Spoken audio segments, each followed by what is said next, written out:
નમસ્કાર નમસ્તે વાલા વિદ્યાર્થી મિત્રો, કેમ છો? મજામાં? હું વિશાલ વાઢેર આપ સર્વેનું ખૂબ ખૂબ હાર્દિક સ્વાગત કરું છું આપની પોતાની મનગમતી એવી યુટ્યુબ ચેનલ એટલે કે ઓશિયન કોચિંગ ક્લાસીસમાં. વિદ્યાર્થી મિત્રો, આજે હું આવી ગયો છું તમારી સમક્ષ ધોરણ 9 વિષય વિજ્ઞાન વિકાસ પરીક્ષા લક્ષી અસાઇનમેન્ટના સોલ્યુશન સાથે. આ સોલ્યુશન એટલું જોરદાર ને એટલું ધારદાર છે કે તમને એમાંથી એક પણ માર્ક્સ કપાવા દેશે નહીં. આ પબ્લિકેશન નવનીત એવું છે કે જે તમારી સાથે વર્ષોથી કાર્યરત છે. તો આના આજે જોડકા સોલ્વ કરવાના છે. તો જોઈએ સાહેબ, અમારે આ બુક પરચેસ કરવી હોય તો બુક પરચેસ કરવી છે કે દ્વિતીય પરીક્ષા 2025 માટે ખાસ વિકાસ પરીક્ષા લક્ષી અસાઇનમેન્ટ ધોરણ 9 માટે સાહેબ ક્યાં મળે? આની અંદર બધા જ વિષયનું આવી જાય. તો ધોરણ 9 ના અસાઇનમેન્ટ બુક મેળવવા માટેની લિંક ક્યાં આપેલી છે? નીચેના ડિસ્ક્રિપ્શન બોક્સમાં આપેલ છે અને જે લિંક છે તે ડિસ્ક્રિપ્શનમાં છે. ભૂલાય નહીં. અને જો સાહેબ કંઈ ખબર નથી પડતી તો ઘેર બેઠા મેળવવા માટે સંપર્ક પણ કરો 7046 222 254 પર. 7046 222 254 પર. આ અસાઇનમેન્ટ છે, આ 2025 નું નવું લેટેસ્ટ છે, બરાબર છે? આદર્શ પ્રશ્નપત્રો સહિતનું છે. તો જોઈએ એમાં જોડકામાં પહેલું જોડકું યોગ્ય જોડકા જોડો. પ્રકરણ 3 વિભાગની અંદર મેગ્નેશિયમ અને સલ્ફર આપ્યા છે ને બેની અંદર બહુપરમાણુય, એક પરમાણુય કે દ્વિપરમાણુય. તત્વ કેવું છે? મેગ્નેશિયમ કેવું તત્વ છે? તો એક પરમાણુય છે. મેગ્નેશિયમ કેવું છે? એક પરમાણુય છે. જ્યારે સલ્ફર છે તે બહુપરમાણુય છે. સલ્ફર કેવું છે? બહુપરમાણુય છે. મેગ્નેશિયમ એક પરમાણુય છે. કેમ કે Mg ધાતુ તત્વો લગભગ મોટા ભાગે એક પરમાણુય હોય છે અને અધાતુ તત્વો મોટા ભાગે દ્વિપરમાણુય અથવા તો બહુપરમાણુય હોય છે. નેક્સ્ટ, કોપર, તાંબુ, મર્ક્યુરી, પારો અને અહીંયા આપણને સાઇન આપેલી છે જે બર્જેલિયસ વાળી વાત છે. તો કોપરને એને કઈ રીતે દર્શાવ્યો હતો? સી વડે દર્શાવ્યો હતો. શેના વડે? સી વડે. મર્ક્યુરી પારાને સોરી સી મતલબ કે ઓપ્શન બી ની અંદર આપેલો સી અને રાઉન્ડ કર્યો છે તેના વડે. અને મર્ક્યુરી પારાને ઓપ્શન સી માં આન્સર આપ્યો છે તેના વડે. આ તો તમને રિપીટ થઈ ગયું છે, આ ત્રીજી વાર આવ્યો. પહેલા એમસીક્યુ માં હતું, હમણાં ખાલી જગ્યામાં હતું અને અહીંયા પાછું આવ્યું. રેડી? તો સાહેબ આ સાઇન ઈ સલ્ફર ની છે. શેની છે? પ્લસ વાળી સાઇન સલ્ફર ની આપણે એમસીક્યુ માં આવી ગયું. નેક્સ્ટ ચાલો, કેલ્શિયમ, પોટેશિયમ. તો કેલ્શિયમ ને પોટેશિયમ, કેલ્શિયમમાં કેટલા ધન આયન સુધી બની શકે? એટલે કે કેલ્શિયમમાં ધન આયન બને તો બહારની કક્ષામાં કેટલા ઇલેક્ટ્રોન ઘટતા હોય? ધન આયન બને તો જો કેટલા આવે? 2. કેમ કે Ca+2 અને પોટેશિયમ એટલે 1. કારણ કે જો આ બતાવું તમને, પેન લે લે તે કેલ્શિયમ હોય તો શું આવે? Ca+2 અને પોટેશિયમ એટલે K+1. આ સમજી વિચારીને કરવાનું હોય. એની આયન ધન આયન બને છે, 1 2 3 કઈ રીતના ઓપ્શન આપ્યા છે તે સમજવાનું. Next, iodine. આયોડિન ને શું કહેવાય? કઈ સંજ્ઞા આયોડિનની? આઈ. લોખંડ, લોખંડ એટલે ફેરમ, ફેરમ એટલે Fe. રેડી? નેક્સ્ટ, CO2 અને NaOH. જ્યારે વિભાગ 2 માં આપ્યું 36 40 ને 44 ને 40 તો શું સમજવાનું? તો અહીંયા તમને CO2 નું દળ પૂછ્યું છે. CO2 નું શું પૂછ્યું? દળ એટલે કે વજન પૂછેલું છે. શું પૂછ્યું? વજન કેટલું હોય? તો કાર્બનનું વજન, ઓક્સિજનનું વજન.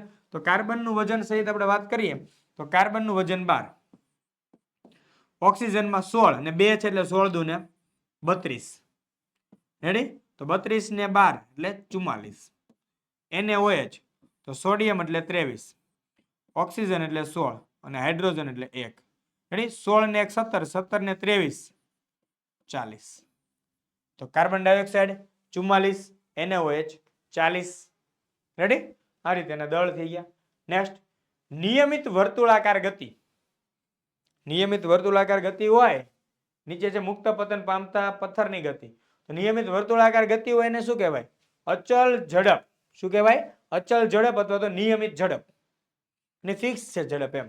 નેક્સ્ટ, મુક્ત પતન પામતા પથ્થરની ગતિ તો શું આવશે? અચળ પ્રવેગ. ઉપરથી નીચે પડે છે તો શું છે એનું વસ્તુ કઈ અચળ રહે? નિયમિત શું રહ્યું? પ્રવેગ નિયમિત રહેશે. રેડી?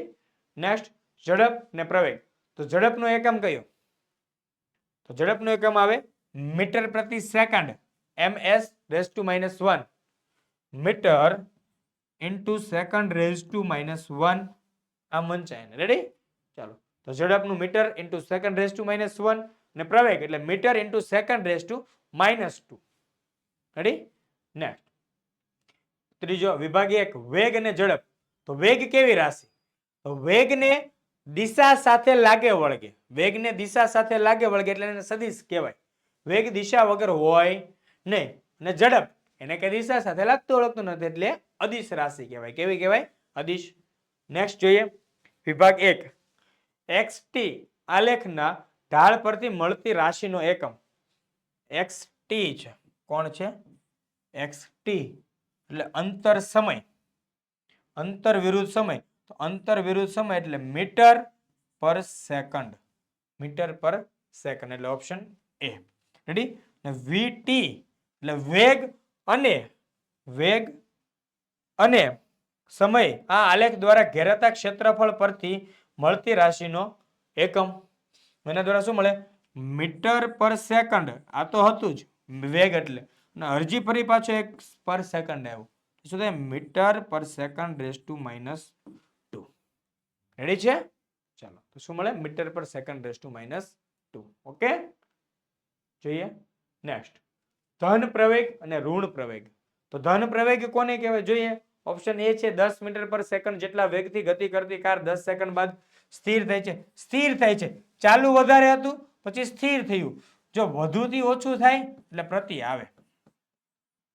શું આવે? પ્રતિ. પ્રતિ એટલે ઋણ થાય. પ્રતિનો મતલબ શું થાય? ઋણ.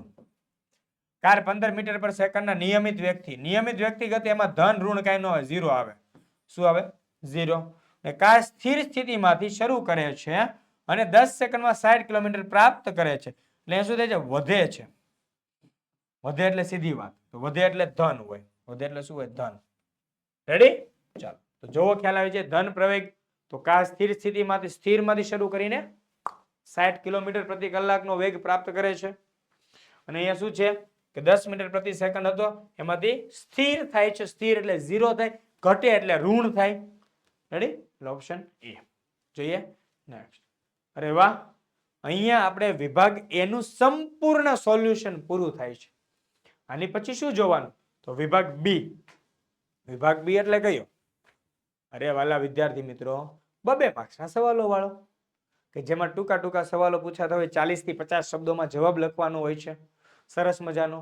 તો એના પણ અલગ અલગ ચેપ્ટરના વિડીયોઝ નેક્સ્ટ વિડીયોમાં લઈને આવું જ છું. હા, જોજો. વિભાગ બી જોવાનું ચૂકતા નહીં અને દોસ્તોને જોડાવાનું પણ ચૂકતા નહીં. તો ફરી મળીએ નેક્સ્ટ વિડીયોમાં વિદ્યાર્થી મિત્રો. ત્યાં સુધી આપની રજા લઈ રહ્યો છું. જય હિન્દ, જય ભારત, જય જય ગરવી ગુજરાત.